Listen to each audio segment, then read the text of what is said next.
예, 오늘의 주제는 소망이에요. 소망, hope. 자, 이 소망이라고 말하는 hope의 그 성경적인 정의는 무엇일까요? 결국은 이제 뭐 쉬운 의미죠. hope라는 거는 그냥 바라는 거. 실체를 지금 갖고 있진 않지만 바람으로써 이제 있게 될 것을 보는 거죠.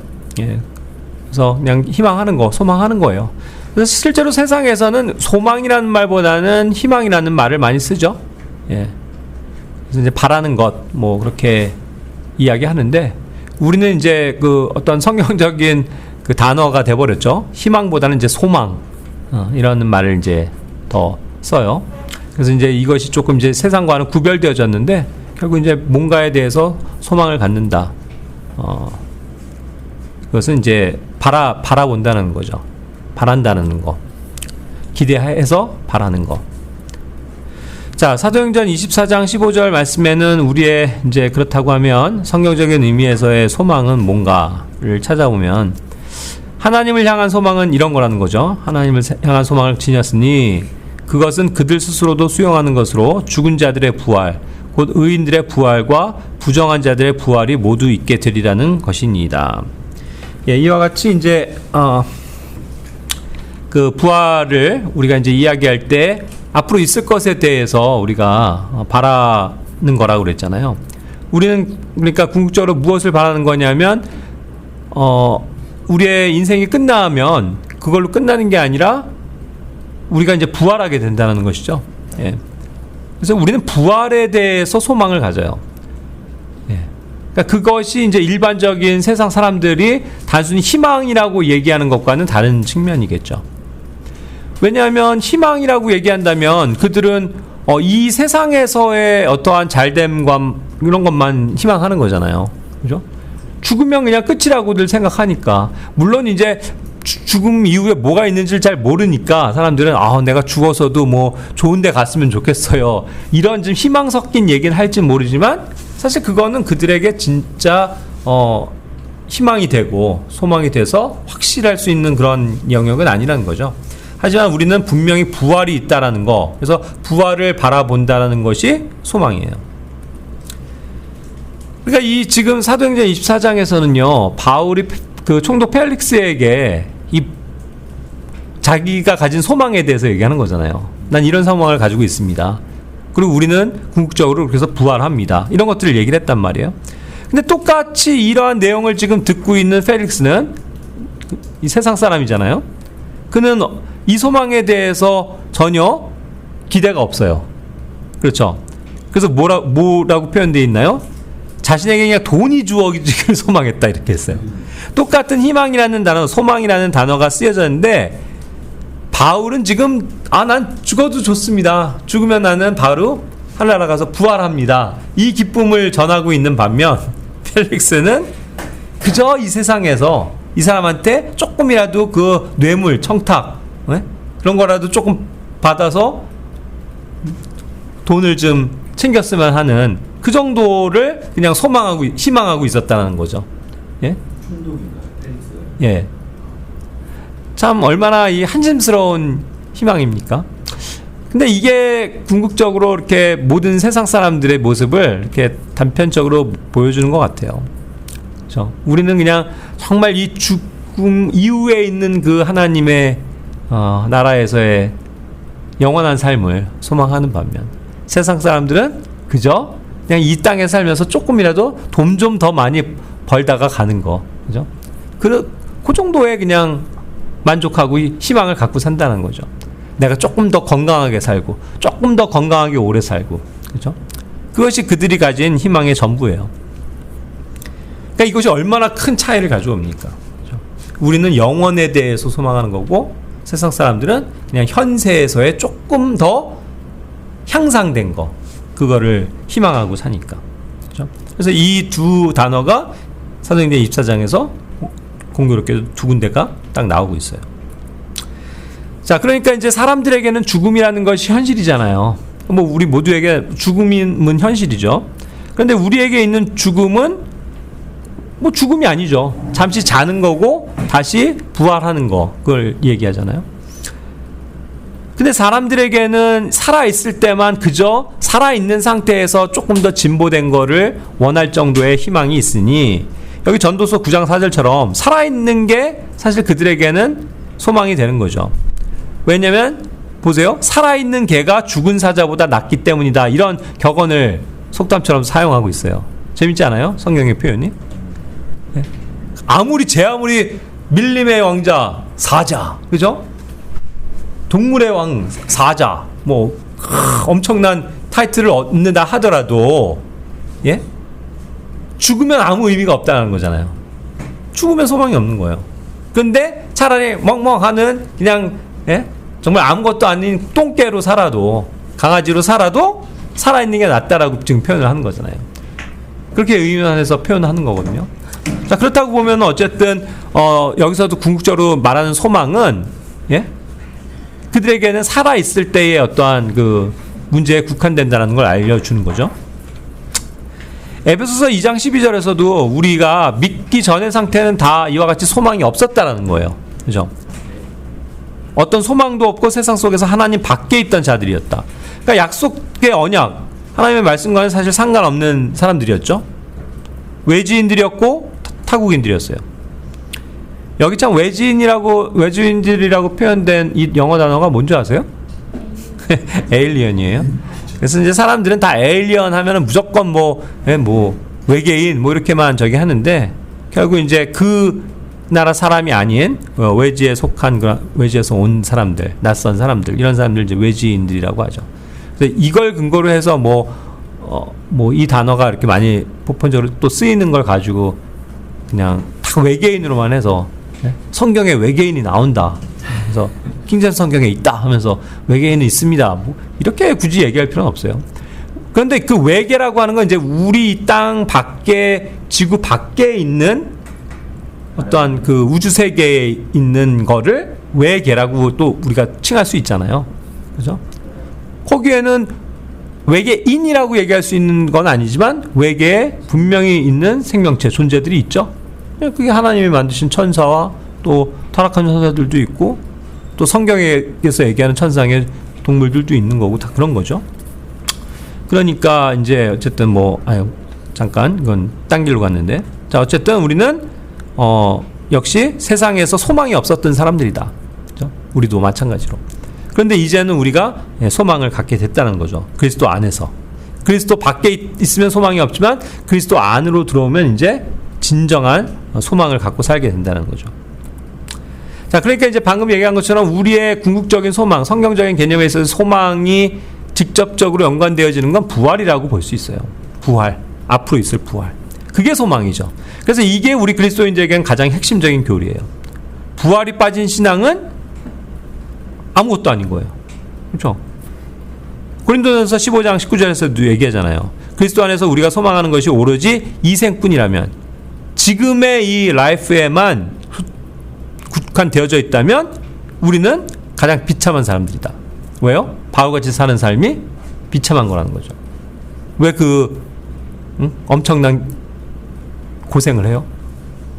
그렇게 사는 게 멋있는 게 아니잖아요. 그런데 뭐예요? 반대로 소망이 있기 때문에, 하늘에 대한 소망이 있고, 이 세상에서의 삶이 끝나면 그걸로 끝나는 게 아니라 영원한 세상이 있으니까, 거기서 영원한 보상을 받고 살게 되니까, 그죠? 그걸 가진 것 자체가 소망이라는 거죠. 그래서 굉장히 이것은 우리에게 있어서 핵심적인 교리다. 그러니까 형제자매님들 어때요? 소망이 있어요? 이렇게 묻는다면 우린 소망이 있다고요. 근데 무슨 소망이요? 그럼 건강하게 되는 거요. 좀 앞으로 조금 잘 되겠죠, 미래가. 그런 걸 얘기하는 게 아니라는 거죠, 지금. 그냥 딱 한 단어로 소망은 뭐예요? 부활하는 거. 그렇죠? 우리가 그래서 하나님과 영원히 살게 되는 거. 그게 궁극적인 소망이라는 거예요. 그래서 이 소망을 가지고 살아야 되겠죠. 그렇다고 한다면 우리가 사는 신앙의 가장 근본 가운데서도 믿음, 소망, 사랑은 굉장히 중요한데, 소망이 또 얼마나 중요한 거겠어요. 그죠? 이 세상에서의 그런 초점이 아닌 저 하늘나라를 바라보고 내가 영원히 살 날, 부활하게 될 것, 그것을 이제 바라보는 것이 신앙의 어떤 핵심적인 거니까 굉장히 중요한 것이라는 거죠. 자, 그러니까 이제 소망은 결국 구원의 실체예요. 구원이다라고 말하는 거는요, 다각도로 우리가 설명되어 줄 수 있지만 로마서 8장 24절 25절에서 보면 우리가 소망에 의해서 구원받았다라고 또 표현해요. 그렇죠? 우리가 이 믿음을 가졌다는 얘기는요, 그 믿음에 의해서 소망이 같이 생겼다는 거예요. 그렇죠?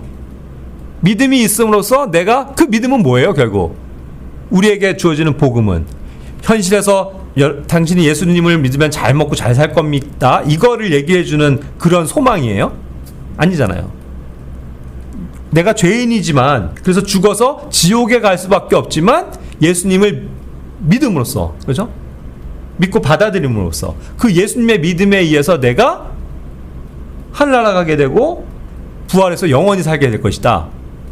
그 궁극적인 소망을 가져다 주신 거니까 그게 구원인 거예요. 얼마나 놀라운 거예요. 그러니까 우리는 굉장히 이 소망이라는 것은 앞에 있는 것을 긍정적으로 바라보는 요소 아닐까요? 그죠? 보세요. 보이는 소망은 소망이 아니라고 그러잖아요. 보이는 거를 우리가 뭐 따라가는 건, 그건 뭐 별거 아니에요. 아무것도 아니에요. 그렇죠? 그런데 보지 않지만, 보지 못하지만 소망하니까, 이건 사실 놀라운 어떠한 믿음의 체계라는 거죠. 그렇지 않을까요?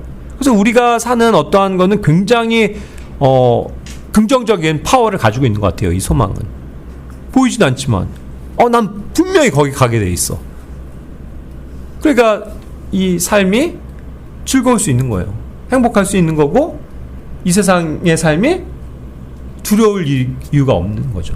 불안해할 필요도 없죠. 궁극적으로 거기 가는 게 우리의 구원이니까. 그렇죠? 그래서 이제 그렇게 할 때 이제 또 인내가 필요하긴 하겠죠. 왜냐하면 이제 그것을 소망하고 거기를 실제로 가게 되는 것은 시간이 걸리는 일이니까 인내하고 기다린다는 이제 표현을 쓰는 거겠죠.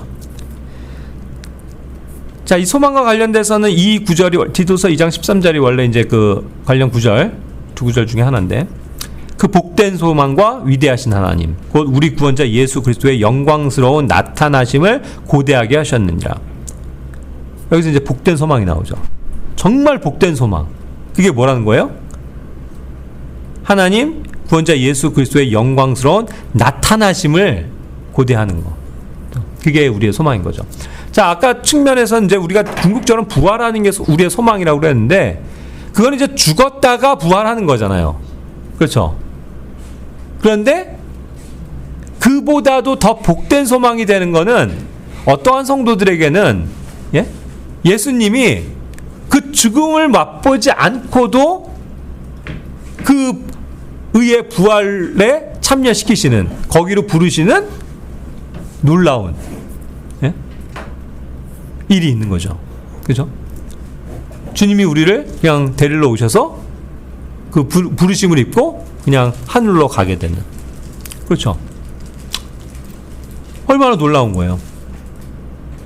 그러니까 복된 소망인 거죠.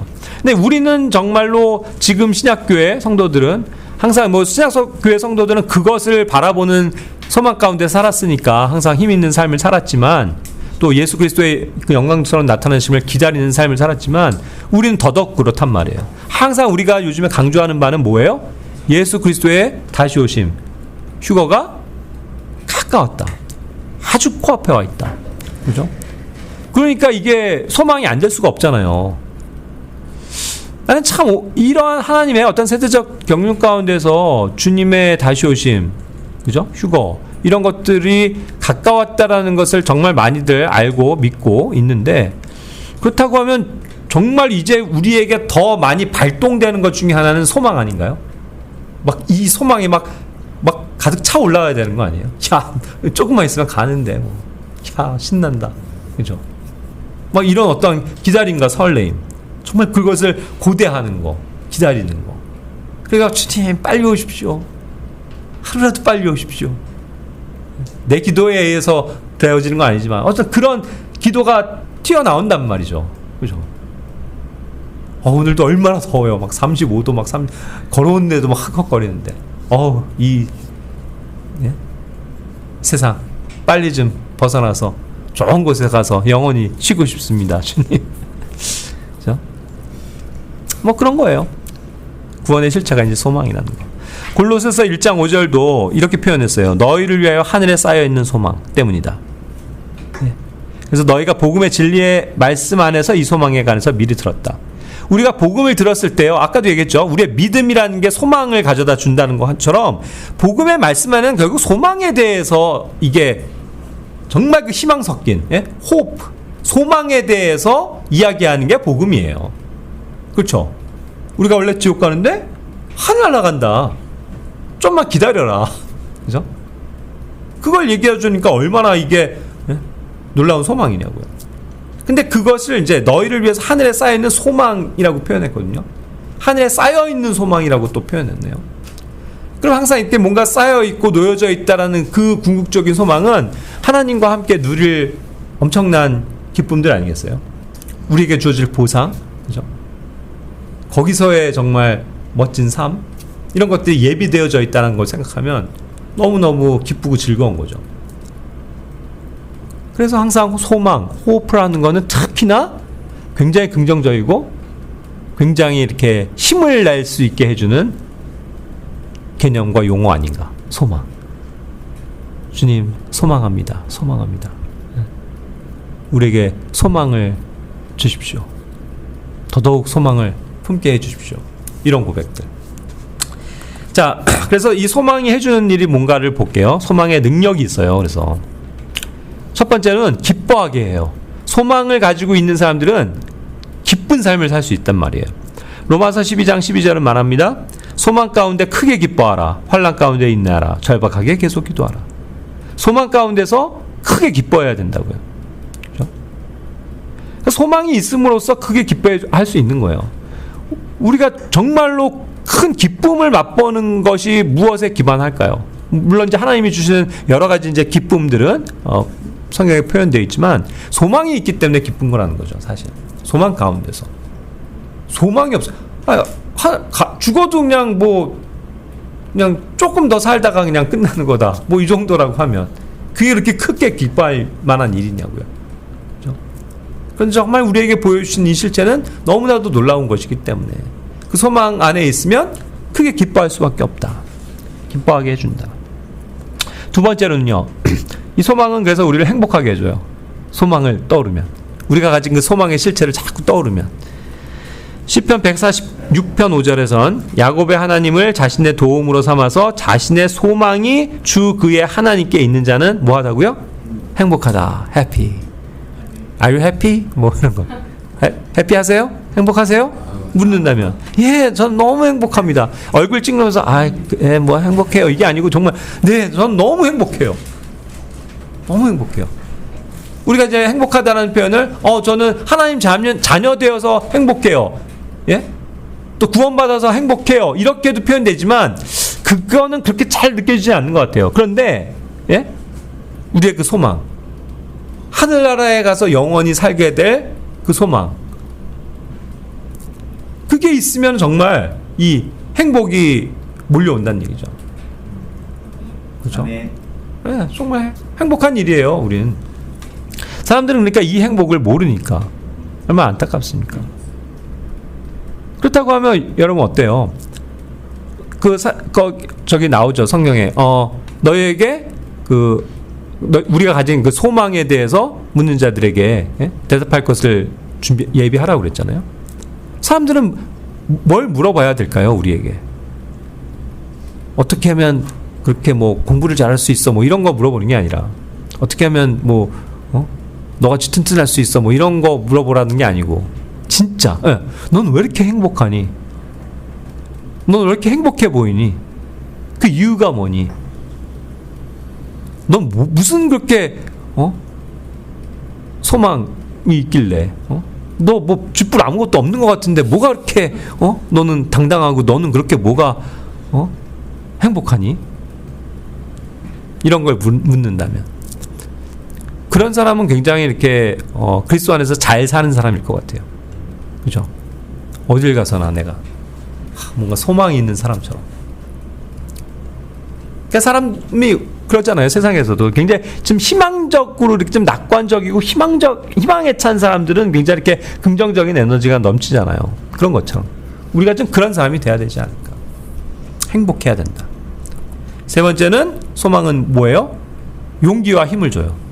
시편 31편 24절 주를 소망하는 너희 모든 자들아 훌륭한 용기를 내라. 그리하면 그분께서 너희의 마음에 힘을 주시리라. 주님을 소망하는 사람들은요 용기를 내야 돼요. 예? 뭔가 좌절하고 낙심하고 막 풀 죽어 있고 맨날 우울하고 슬프고 그죠? 그런 게 아니라 항상 멋진 용기를 낼 수 있는 사람이죠. 어떠한 상황에서건 용기 있는 사람. 그래서 정말 마음에 항상 힘을 얻고 살아가는 사람. 날마다 그게 소망을 가진 자들의 특징이라는 거죠. 네 번째는 뭐예요? 우리의 낙심, 낭망하는 거, 그 다음에 불안을 없애주는 게 이 소망이라고요. 그렇지 않겠어요? 시편 42편 5절. 이 구절은 이제 똑같은 구절이 여러 번 반복되는데 나의 혼아 너는 어찌하여 낭망하느냐, 또 너는 어찌하여 내 안에서 불안해하느냐, 너는 하나님을 소망하라.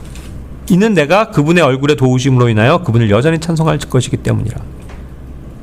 그와 같이 얘기하시는 거예요. 왜 이렇게 낭망해? 왜 이렇게 실망해? 왜 좌절하고 있어? 왜 불안해해? 왜 걱정해? 왜 염려해? 이거죠. 그러지 말고 하나님을 소망해. 하나님 자체를 소망하라는 거예요. 그 하나님. 네? 근데 사실 정말 이게 우리가 많이 삶에 대입이 돼야 되는 영역인 것 같아요. 우린 솔직히 많이 낙심하잖아요. 어떤 일이 있으면 힘들고 힘들어 죽겠어요 뭐 이러고 그죠? 아파하고 갈등하고 고민하고 염려하고 불안해하고 그죠? 그게 우리의 보편적인 심리예요. 많은 세상에서의 삶에 이런 것들이 많이 등장을 하죠. 근데 그것으로 그냥 계속 가고 있으면 어떻게 돼요? 정말 계속 내가 늪에 빠지는 거죠. 그런데 그럴 때일수록 아니야, 나의 소망 하나님, 하늘나라, 이것을 쫙 바라보면서 나아가면 어떤 거예요? 그 하나님의 도우심을 실제로 우리가 경험할 수 있다는 거죠. 그래서 소망해야 돼요. 자, 그래서 이제 소망이 견고해지려면 또 어떠한 상태가 돼야 됩니까? 히브리서 6장 18절 19절 말씀에는 하나님께서 거짓말하시는 것이 불가능한 두 가지 불편한 것들을 통하여 우리 앞에 세워진 소망을 붙잡기 위해 피난처로 도피한 우리로 하여금 강력한 위안을 얻게 하려 하심이라. 우리 앞에 세워진 소망을 붙잡기 위해서 뭐라고요? 피난처로 도피한 우리. 그렇죠? 어떤 때는 우리가 이 힘이 들고 아까처럼 좌절하고 낭망할 때 이 우리 앞에 있는 그 소망을 견고하게 붙잡아야 된다 이거예요. 아까도 얘기한 것처럼 소망을 또 잃어버릴 수도 있거든요. 그죠? 또 소망 없는 자처럼 이렇게 살아갈 때가 많아요. 근데 다시 한번 정신을 차리고 그 확고한 소망을 딱 붙들어야 된다. 그래야 우리가 정말 피난처, 안전한 곳에 있게 된다는 거죠. 그리고 정말 강력한 위로를 주님으로부터 얻을 수 있어요. 자, 그러한 상태를 뭐라고 또 표현하냐면 우리는 이 소망을 마치 혼의 닷같이 가지고 있나니 확실하면서도 확고하여 휘장막 내부로 들어가느니라. 자, 보세요. 소망을 뭐라고 비유하고 있냐면 혼의 닷 같다 이랬어요. 닷은 어디에 있는 도구예요? 배죠. 큰 배를 정박시키는 게 닷이에요. 그죠?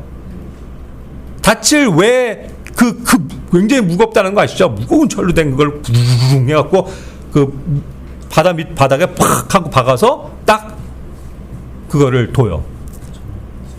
네, 완전 정박하는 거잖아요. 흔들리지 않겠다는 거잖아요. 뭔가 막 파도가 치고 막 요동치고 또 배가 떠내려갈 수 있으니까 그걸 닷을 심어 놓음으로써 배가 아무리 파도가 쳐도 그냥 그 자리에 있도록 하는 거. 그 목적이죠. 그러니까 혼에 닷 같다라는 건 뭐냐면 결국 뭐를 전제하는 거예요? 지금 우리의 주변에는 파도가 일렁거려요. 막 파도가 막 우리를 집어삼키려고 막 포효하고 막 그럴 때, 물론 어떤 경우에는 우리가 망망대해서 그거를 헤쳐나가려고도 노력하지만 어떠한 경우에는 그런 환경 속에서 일단 중심을 잡아야 되잖아요. 그렇죠. 그랬을 때 역할이 중요한 게 없으면 안 되는 게 뭐예요? 닻이라고요. 닻을 쭉 깊이 막아갖고 탁 해놓으면 조금 흔들릴 수 있어도 그 자리에 그대로 있다. 그런 상태를 얘기하는 거죠. 소망이 그런 거라는 거예요. 소망의 닻을 탁 박아놓으면 흔들리지 않아요. 흔들리지 않아요. 근데 많은 사람들이 왜 요동해요? 다시 없어. 네? 그렇죠. 예. 그러니까 왜 요동할까요? 결국 소망이 없으니까요. 소망. 그러니까 그냥 이 세상에서의 삶이 물론 그냥 딱 가로막혀 있어서 내가 사는 이 지금 현재 인생, 그냥 내 삶의 당면한 과제 이것만 보면서 죽어라, 여기서 갈등하고 고민하고 좌절하고 그러고 사는 거 아니에요? 그죠? 그럴 때 막 이리저리 흘려 다닌다고요. 그 얘기예요. 그런데 우리가 소망을 가지면 그 소망의 닻을 탁 해갖고 흔들지 않을 때, 소망을 가질 때 우리는 견고한 삶을 살아갈 수 있다. 그러니까 우리가 어떻게 보면 이 믿음, 소망, 사랑 굉장히 중요하다고 얘기하는데 가장 많이 안 쓰는 그 셋 중에 용어가 소망 같아요. 그렇지 않나요? 우리가 막 믿음 엄청 강조하잖아요. 믿음. 주님의 그 믿음. 그죠? 그리고 사랑은 뭐 더 강조가 되잖아요. 성도의 사랑이라고 하는 이 체리티는. 그런데 소망은 상대적으로 많이 얘기를 안 하는 것 같아요. 근데 우리는 더 많이 하자는 거예요. 소망을 가집시다. 소망합시다. 주님의 나라를 소망합시다. 하나님을 고대하며 바라봅시다. 이런 것들. 굉장히 이런 삼박자가 참 잘 갖춰져 있는 게 이 신앙의 틀 아니에요? 하나님께서 제시하신 방법은 믿음, 소망, 사랑. 그 하나도 부족함이 없게 다 채워지는 삼위일체 같은 영역이잖아요. 그렇죠? 자, 소망이 견고해지려면 이제부터 좀 구체적인 방법 제시합니다. 환난, 인내, 경험으로부터 오는 소망을 체득하는 거예요. 로마서 5장 2절 5절은 그 단계를 얘기를 해요. 반드시 이게 뭐 단계로만 오는 건 아니지만 어쨌든 그런 루트가 확실하다고요. 우리가 고난을 당해요. 아까처럼 어려운 일을 만나요. 그럼 거기에서 승리하려면 뭘 해야 돼요? 그 고난을 이겨내야 되죠. 그걸 인내한다고 그래요. 인내로서 이기는 거예요. 그렇죠? 그러고 나면 뭐가 생겨요? 그것에 대한 확실한 경험을 갖게 되는 거예요. 그걸 체험한다는 뜻이에요. 체험. 경험이 체험이거든요. 우리는 이 신앙을 체득하는 게 굉장히 중요하다고 봐요. 이러한 어떤 그런 과정을 체험을 못한 사람들이 사실 낮아빠지게 돼 있어요. 그렇지 않아요? 그래서 사실 우리는 많이 고난도 당해야 될 필요가 있어요. 어려운 일을 좀 만나야 돼요. 그래야 그걸 헤쳐가는 어떠한 믿음이 생기고 그거를 끝까지 참아내는 주님 안에서의 인내가 생기는 거잖아요. 그래서 인내가 탁 깨갖고 그거를 이겨내는 과정이 인내잖아요. 그러고 나면 어떻게 돼요? 아, 이게 그렇구나. 이제 깨달음이 오는 거예요. 진짜 깨달음. 성경을 맨날 그냥 건성으로 읽어서 얻은 그 체험이 아니고 내가 경험한 거죠. 그렇구나. 하나님께서 지켜주시는구나. 하나님을 바라보면 되는구나. 그죠? 그러니까 이제 그것으로 인해서 소망이 확고해지는 거예요. 그런 방법을 제시하고 있는 거죠. 그래서 우리는 이러한 그 단계를 거치는 것이 결코 나쁜 일이 아니에요, 여러분. 그렇죠? 결국 우리의 소망을 든든하게 해주니까. 그렇죠? 자, 두 번째, 소망이 견고해지려면 인내해야 돼요. 인내. 방금도 이제 나왔지만 인내를 통해서 경험을 갖게 되고 소망한다고 그랬는데 또 반대로 그냥 실제로 인내해야 된다. 아이고, 고맙습니다. 예, 아까 얘기했죠? 믿음의 행위, 사랑의 수고, 소망의 인내. 이것이 이제 데살로니가전서 1장 3절에 나오는 거예요. 소망은 뭐와 이렇게 결부되어져 있어요? 단어가? 소망은 인내예요. 인내. 믿음은 행위고 그렇게 실제로 살아가고 입증하는 일이고, 사랑에는 뭐가 필요한 거예요? 실제로 내가 수고하는 게 필요하고요. 사랑은 수고하는 거가 필요하고요. 소망은 뭐가 필요해요? 인내가 필요한 거예요. 인내. 인내하는 게 소망의 참 가치예요. 기다리는 거, 그걸 참아내는 거, 끝까지 바라보는 거, 견디는 거, 이게 다 소망에 가진 힘이라고요. 흔들리지 않는 거. 그걸 끊임없이 가지고 있어야 된다는 뜻이죠. 자, 그런데 그 인내가 없을 때 어떤 거예요? 잠언 13장 12절에서도 얘기하지만 실제로 우리들이 많이 경험할 거예요. 소망이 지금 자꾸 뒤로 미뤄져요. 내가 바라던 게 자꾸 안 와요. 주님 금방 오실 것 같이 말씀하셨어요. 그래서 그래 금방 오시겠지 했는데 한 해가 지나고 두 해가 지나도 안 오세요. 자꾸 미뤄지는 것 같아요. 한 2020년 정도에 오실 것 같은데 아니에요. 22년에도 이제는 정말 오실 때가 되지 않았을까? 아니에요. 2024년에도 아직도 뭐가 없네요. 자꾸 뭐예요? 실망하는 거예요. 이게 더뎌진다고 생각하니까. 그래서 사람들이 정말 그런 거에 있어서 실족하는 사람들도 있어요. 이거 뭐 주님 오시는 거 맞아? 옛날 성도들은 더 그랬을걸요? 이걸 다 지난 사람들은 자기들 딴엔 또 자기 시간에 오실 거라고 믿고 살았을 거 아니에요. 근데 안 오시니까 이거 뭐 하나님 정말 이거 예수님 오시는 거 맞아? 우리가 믿고 있는 거 이거 잘못된 거 아니야? 이렇게 생각할 수도 있잖아요. 그렇죠? 그래서 실족하는 경우가 있죠. 그래서 마음이 병들어요. 이런 표현해 보면. 그런데 아니에요. 끝까지 열망하는 거예요. 끝까지 그걸 바라보는 거죠. 그렇게 해서 소망을 끝까지 붙잡을 때 그것이 이제 생명나무가 되는 거죠. 그러니까 어떤 경우는 또 우리 시대에도 마찬가지지만 우리가 주님 왜 이렇게 좀 안 오시나요? 하는 어떠한 그런 조금의 어떤 실망감이 있을 수도 있는데 그게 우리를 어떻게 보면 더 기다리게 해주는 안달복달 못하게 하는 그런 요소가 될 수도 있잖아요. 그렇지 않아요? 거기에서 나자빠지면 문제지만 왜 이렇게 안 오시지? 그래서 이제 뭔가 좀 애간장이 타는 그러한 상태가 됐을 때 더 신부가 신랑을 맞아들이는 기쁨이 더 크지 않을까요? 그때도 한번 제가 얘기했죠. 유대인의 그 결혼 풍습에 대해서. 신랑이 뭐 이제 신부를 처소를 마련해서 데리고 오는 게 한 1년 정도의 보편적으로는 안팎으로 시간이 걸린다고요. 가자마자 3개월 만에 오셨네? 너무 기뻐. 가는 신부와 1년이 됐어. 안 오셔. 이거 어떻게 된 거지? 1년 그러고 있는데 막 애간장이 타서 그러는데 1년 한 6개월 정도가 돼서야 그때 오셨어. 그럼 막 더 기쁠 거 아닐까요? 좀 기다린 만큼. 뭐 그런 걸 좀 노리실 수도 있나요? 주님이? 너네 조금만 좀 안달복달 날 좀 조금 더 막 사모하면서 기다려라. 뭐 그런 생각으로 우리가 받아들이면 좋을 것 같아요. 지금 안 오신다고 실망하지 말고. 세 번째, 소망의 말씀들을 기억해야 돼요. 기억. 그죠? 시편 119편 49점처럼 당신께서 하신 말씀, 당신께서 저로 하여금 소망하게 하신 그 말씀을 기억하소서. 뭐 주님이 당연히 기억하시는 건 당연히 기억하시는 건데 우리도 그걸 기억을 해야죠. 그 견고한 말씀을 붙잡고 있어야죠.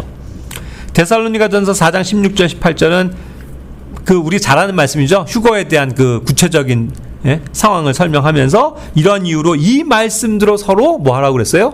위로하라. 위로하라. 이 말씀들로 위로하는 거예요. 진정한 위로는 소망에 관한 거예요. 그렇죠? 우리가 위로하는 방법도요. 야 끝까지 믿음을 가져야지 이렇게 위로하지 마시고요. 괜찮아. 조금만 있으면 주님 오셔. 그죠? 우리 이제 순식간에 호련히 변화돼서 하늘나라 가 있게 될 거야. 그러면 훨씬 더 그게 우리에게 그 말씀이 주는 위로가 더 클 것 같아요. 그런 말씀들로 우리가 서로를 위로해야 된다는 거죠.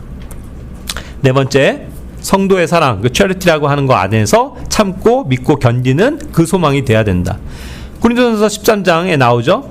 모든 것들을 참고 모든 것들을 믿고 모든 것들을 소망하고 모든 것들을 견디는 거, 그게 사랑인데 그 안에서 작용을 하고 있잖아요. 소망도 그 사랑 안에서 작동이 될 때 더 견고해지는 거죠. 그러면서 아까 뭐라고 그랬어요? 사랑의 행위라고 그랬잖아요. 소망을 가진 채 사랑의 행위가 더 풍성해질 수 있는 거, 더욱더 성도에 대한 사랑을 실천할 수 있는 거, 그게 소망이 돼야 된다는 거죠. 그래서 이것은 항상 있는 것이고 또 없어지지 않는다. 소망은. 그렇죠? 그렇다고 보면 우리가 궁극적으로 거기를 가면 소망의 실체를 보게 되는데 거기서도 영원히 그 소망 안에서 살아가는 건 맞겠죠. 그러니까 믿음과 소망과 사랑이 그냥 항상 있는 거겠죠. 그렇죠? 그 어떤 체계가. 자, 마지막 구절이에요. 아직 소망이 있을 때 그래서 우리는 뭔가의 삶을 좀 바로 잡아야 될 필요가 있어요. 전 이 말씀을 이렇게 한번 적용해 봤어요. 이거는 이제 그 아들에 대한 징계에 대한 거잖아요. 소망이 있는 동안 아들을 징계해라. 아직 시간 있다. 아직 어릴 때 잡아라. 이 얘기잖아요. 예? 커서 나중에 지멋대로 하면 이제 그때는 손을 못 쓰니까 조금이라도 시간이 있을 때 아이들을 징계해라. 예? 그런 개념인데 이게 저는 그렇게 좀 받아들여지는 거예요. 적용을. 소망이 있는 동안. 아직 시간이 있잖아요. 아직 우리는 그 소망을 참여하진 않았잖아요. 주님 아직 안 오셨잖아요. 그러니까 우리로서는 뭔가 우리의 삶을 더 바로잡을 수 있는 기회다. 이거죠. 주님의 오심이 조금 늦어진다면 그만큼 내가 해야 될 건 조금이라도 성경 더 읽다 가자. 조금이라도 더 기도할 수 있는 시간을 주셨네. 내가 조금이라도 내 옆에 있는 사람 복음 한 번이라도 더 전하고 오라고 하시는 것 같다. 이렇게 나의 삶을 바로잡는 거죠. 내가 잘못 살아왔던 거 주님 내가 이걸 다시 이제 정말 돌이키고 제대로 살 수 있도록 조금 더 시간을 주시는군요. 감사합니다. 이렇게 받아들이고 주님이 주시는 채찍과 징계를 받아들일 수 있다면 그 권면과 이 훈계의 말씀을 우리가 실천할 수 있다면 받아들일 수 있다면 우리 삶은 유익하게 바뀌어요. 그게 어디서 온다고요? 소망에서 온다고요. 소망. 항상 바라볼 때. 그러니까 여러분 목표를 정하세요. 목표점을 정하시라니까요. 주님 오신다.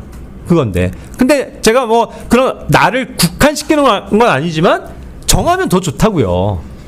우리는 이제 어떠한 이 교리적인 세대적 경륜에 의해서 뭐 다르게 생각하는 교회들도 있을 수는 있겠지만 우리는 분명히 이것이 오순절과 관련해서 그 봄절기에 끝날 것이다 라고 받아들이거든요. 휴거의 사건을. 그리고서 가을절기가 올 땐 새해가 바뀌면서 그때부터는 7년 환란일 것이다 라고 보통 보는 거예요. 그렇다고 하면 항상 우리는 봄까지예요. 봄 시즌. 그러니까 여름이 뭐 완전히 무르익고 오기 전에, 그래서 여름이 오기 전에 뭐 혹은 뭐 초여름 정도까지라고 보더라도 그때를 바라보는 거거든요. 그럼 항상 제가 얘기하지만 6월, 5월, 6월 그리고 뭐 늦어도 뭐 7월 정도까지는 항상 그것이 휴거의 시즌이에요. 시즌. 나를 국한하는 게 아니라 그렇게 이제 받아들이는 거거든요. 그럼 그렇게 설정이 되면요 4, 5, 6월은 더 이게 신나는 계절인 거예요. 아직 6월 안 끝났잖아요. 그리고 뭐 7월 조금 초반이라도 아직도 주님이 오실 수 있다는 그 가능성을 염두하고 그걸 바라보는 거죠. 소망을 갖는 거죠. 그렇게 해서 견디는 거죠. 버티는 거죠. 표류하지 않는 거죠. 좀 더 열심을 내는 거죠. 그리고 이제 그게 다 지났어요. 뭐 가을로 접었어요. 그러면 또 주님이 올해는 안 오시나 보다 생각할 수 있겠고, 그럼 또 띠디딕 테이블이 어디로 가요? 그 다음 연도 5월, 6월로 딱 정해지는 거죠. 항상 저는 그런 방식으로 살아요. 그게 성경적인 의미에서 뭐 사실 용어를 안 써서 사람들이 뭐 오해하고 그러는 거지만 그게 시한부 종말이에요. 시한부 종말. 그죠? 시간이 정해져 있단 말이에요. 하나님의 타임테이블은 정해져 있기 때문에 시한부라고요. 그래서 인류의 끝이 온다. 반드시 끝이 온다. 그거잖아요. 천년왕국 반드시 온다. 이거잖아요. 그래서 그러한 것을 이제 궁극적으로 바라보는 것이 소망이니까 우리가 정말 지치지 말고, 더운 여름 더 지치기 쉽죠? 벌써 6월인데도 이렇게 더운데 지치는데 힘을 내서 소망 가운데서 살아가는 우리들이 되었으면 좋겠어요. 예, 뭐 기도하기 전에 뭐 질문할 거 있나요? 네. 주님이 오시는 너무 일찍 오실까봐 좀 걱정이 잘못. 일찍 오실까봐요? 너무 뭔가 뭐가 일찍이에요? 지금 너무 늦고 있다 그러고 우리 받아들이는데. 예? 개인적으로는 그렇지. 청년들에겐 그렇죠. 더군다나. 어리고 그러니까 결혼도 앞두고 있고 막 뭔가 정말 창창하고 이제 막 졸업했고 막 이제 취직했고 뭐 여러 가지 그럴 수 있잖아요. 우리가 긍정적인 영역에서 주님의 안에서의 생활들이 그러니까 당연히 그럴 수 있죠. 이해해요. 동문 아니에요? 근데도 만약에 그렇게 살아가면서도 뭐 아무리 최상의 것을 누린다 한들 하늘나라 가는 것보다 뭐 낫겠어요? 그건 아니니까 그래 주님 오시는 게 우리로선 이익이지. 선생님은 7월 지나면 좀 우울해지. 우울해지냐고?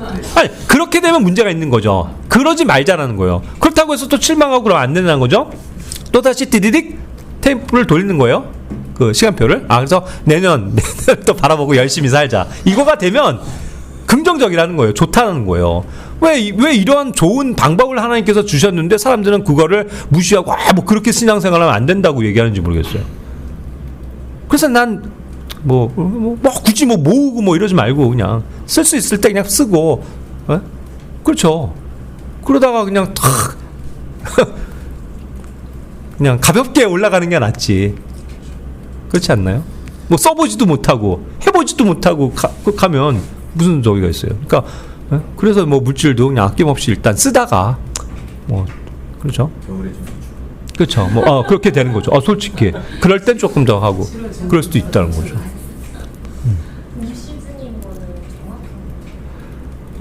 일단은 대부분의 건전한 우리 그 독립 신대교회들, 그 어떤 그 세대적 경륜으로 그런 것들을 이해하는 교회들은 다 많은 경우 이제 그렇게 믿고 있죠. 그래서 우리도 그것이 가장 타당하다고 생각하고요.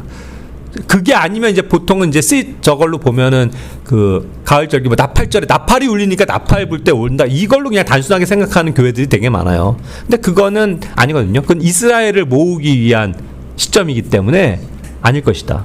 오순절이 그야말로 교회 시대를 압축하고, 그때 이제 아가서에서도 봄에 신랑이 오고 이런 여러 가지 장면들을 통해서 봄 시즌일 것이다, 이렇게 보는 거죠. 그래서 때와 타임과 시기, 시즌은 우리에게 어느 정도의 근거를 주신다는 거죠. 날은 모르지만. 근데 그 성경에 때와 시기 나무 모른다고. 아니, 방금 얘기했잖아요. 그거는 우리가 안다고. 우리가 모르는 건 날을 모른다고요. 때와 시기 이런 거지. 아니, 때와 시기는 모른다고 얘기하지 않았어요.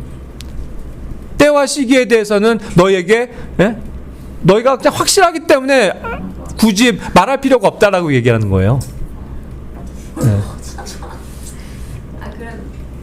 나를 모르는. 그렇죠. 나를 모르는 거죠, 우리는. 그러나 어떠한 연도 또 시즌, 시기에 대해서는 주님께서 그러한 근거를 주시는 거다라는 거죠. 기도하고 마칠게요.